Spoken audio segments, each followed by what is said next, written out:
entraves à la communication, premièrement, l'âme non restaurée. Deuxièmement, les autels de famille et leurs réclamations, comme j'ai pu l'expliquer tout à l'heure à la question de Sarah. Amen. L'âme non restaurée. Quelqu'un qui a l'attitude de suffisance, l'orgueil, qui a l'attitude de, de jalousie, qui a l'attitude qui n'écoute pas, qui se prend pour supérieur, qui a le complexe de supériorité, qui a le complexe de... l'âme non restaurée va mettre en difficulté la communication. Deux entraves majeures à la communication, l'âme non restaurée et les autels de famille. 1 Pierre 1, verset 18 nous dit, sachant que ce n'est pas par des choses périssables, par de l'argent ou de l'or que vous avez été rachetés, de la vaine manière de vivre que vous avez hérité de la maison de vos pères. Amen. Amen. Sachez que, comme je disais tout à l'heure, il y a des principes, il y a des valeurs, il y a des choses qui ont été véhiculées autour du mariage qui ne sont pas du tout la pensée de Dieu sur le mariage. Ce qui fait qu'on fonctionne avec des systèmes qui sont venus, mais vraiment d'ailleurs, quoi. C'est que la Bible appelle ici la vaine manière de vivre que vous avez hérité de vos pères. Cette manière de vivre qu'on a hérité de chez nos pères, basée sur les cultures animistes ou je ne sais pas quoi, la culture de l'orgueil, même la culture de la démocratie, hein, où il n'y a pas d'autorité, il n'y a pas de ceci. La vaine manière de vivre héritée de la maison de nos pères. C'est ça qu'il faut combattre. La Bible nous dit dans Jacques 1, verset 19, « Ainsi, mes frères bien-aimés, que tout homme soit prompt à écouter. » Sarah, lent à parler, lent à se mettre en colère, car la colère de l'homme n'accomplit pas la justice de Dieu. Amen. L'attitude qu'il faut avoir dans la communication. Bon, là, c'était quelqu'un qui est déjà convaincu qu'il a raison. C'est pire, c'est grave même. Hein? Parce que la Bible nous dit, soyons prompts à parler et lents prompts à écouter et lents à parler. La colère là, il faut, au fait c'est la suffisance, c'est l'orgueil qui peut pousser quelqu'un à croire qu'il sait tout, mais tu ne sais pas tout. C'est tout simplement parce que tu es orgueilleux que tu crois que tu sais tout. Maintenant, toi, face à quelqu'un qui est comme ça, toi qui les comprends, toi qui as la parole de Dieu, qui sait que normalement, humain que je suis, humain que chacun de nous est, il ne peut pas tout maîtriser, il ne peut pas tout savoir. Si je sais ça, et que je suis convaincu que quelqu'un qui prétend savoir tout ou je ne sais pas quoi, c'est juste de l'orgueil. Maintenant, si j'ai en face de moi quelqu'un qui est orgueilleux, je dois savoir comment le traiter. Je ne vais pas dans son sens en train de me battre. Ah oui, j'ai raison. Moi aussi. Tu commences aussi à mettre des arguments. Tu vas te fatiguer. Et je ne te conseille même pas d'aller dans cette direction-là. Cultivons l'humilité. Nous sommes humains. On ne peut pas tout savoir. Mais quelqu'un qui prétend savoir tout et puis qui ferme la bouche à tout le monde et je ne sais pas, secoue seulement la tête, regarde-le avec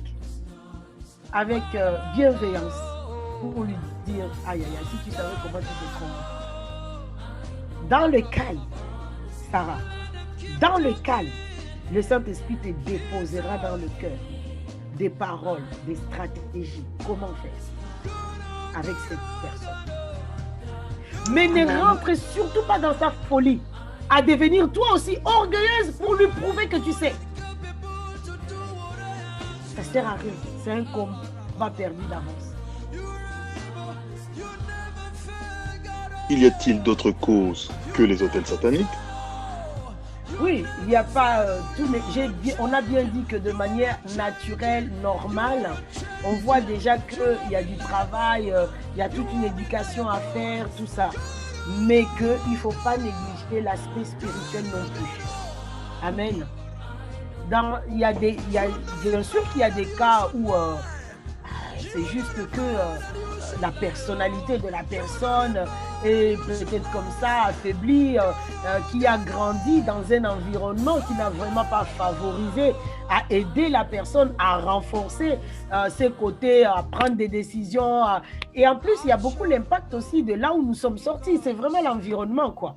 Là où au fait, il faut observer la personne. Il faut analyser. On a dit tout à l'heure que nous ne venons pas tous de la même famille, du même pays, ou encore, même si on est venu du même pays, l'un est venu de l'Est, de l'Ouest, et même si on est venu du même quartier, on n'est pas venu de la même famille, on n'a pas eu les mêmes expériences et tout, on est différents. Amen. Et parce qu'on est différents, si vous voulez réussir la communication, la première chose, le premier travail qu'il faut faire, il faut analyser tous ces paramètres-là. D'où la personne vient? L'éducation qu'il a reçue, c'était comment? Comment fonctionnaient ses parents? Qu'est-ce qu'il a souvent entendu? Qu'est-ce qu'il a vu? C'est pour ça les dialogues, vous voyez, c'est en s'exprimant. La communication, c'est pas forcément parler. C'est parler pour un but, au fait. Le but, c'est de mettre dans l'eau. Enfin, on va y arriver, mais là, vous allez trop vite. Hein. En même temps, vous posez des questions. Ça veut dire que dans un premier temps, il faut s'asseoir et analyser, au fait, réfléchir sur la personne, au fait. Son environnement, d'où il vient, ses expériences et tout. Qu'est-ce qui peut faire que ce domaine-là est bancal, affaibli, dysfonctionnel et tout? Ça peut être mécanique, ça peut être environnemental, ça peut être mais vraiment quelque chose de naturel. Hein? Mais ça peut arriver aussi que ça soit vraiment high level, vraiment spirituel. Pourquoi ça ne marche pas? Ah ben voilà, bon, ça on peut passer très vite. Hein? Langage des sourds. Il y en a un qui parle chinois, l'autre parle français.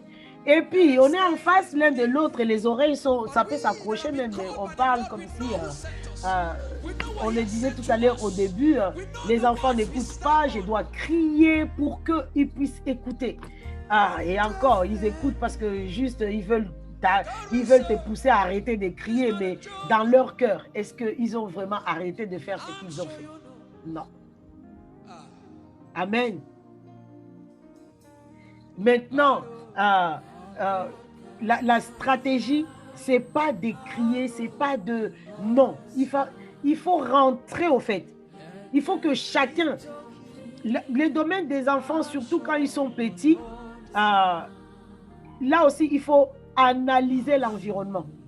Ce sont les enfants, dans le témoignage qu'on a entendu au début, ces enfants sont en train de passer une période compliquée de leur vie. Les parents sont séparés. Les parents ne s'entendent pas. La manière pour les enfants, en tout cas, d'exprimer leurs angoisses ou ce qu'ils ne comprennent pas, ce qu'ils ne saisissent pas, des fois, ça va être dans ces extrêmes-là où voilà, ils sont un peu olé olé. Mais toi qui es l'adulte, c'est toi qui vas les aider au fait. Si toi, tu trouves les calmes en toi, tu vas leur communiquer les calmes. Et dans le couple, c'est pareil au fait. Le livre des Proverbes, je n'ai pas mis les passages ici, le livre des Proverbes dit, il y a que la querelle ne réside que dans un endroit où il y a des disputes. Enfin, il y a l'orgueil, pardon. Pourquoi? Parce que chacun croit que ce que j'ai dit en vaut la peine. Parce que c'est que j'ai de la valeur moi aussi. Parce que c'est que je peux... Chacun tire la couverture de son côté, veut se défendre, veut défendre son territoire. Et du coup, on ne considère pas le territoire de l'autre, on ne considère pas l'autre, on ne considère rien. C'est moi, moi, moi. Et puis, chacun se défend. On est en guerre, en fait. Voilà pourquoi la communication ne marche pas. Parce que nos âmes ne sont pas restaurées et souvent, on marche sur la base de l'orgueil. On n'écoute pas l'autre. On manifeste pas l'amour vis-à-vis de l'autre. On n'accueille pas l'autre. Ce qu'il dit, on ne le considère même pas. On entend, ça sort de l'autre côté.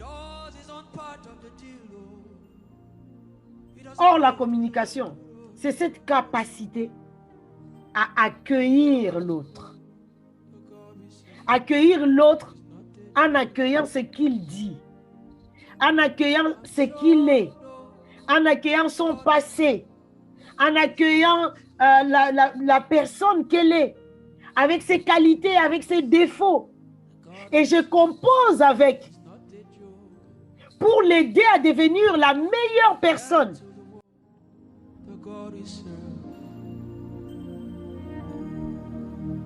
The Bible says, he that started a thing will end it, will finish it. He that started that good thing in your life will finish it.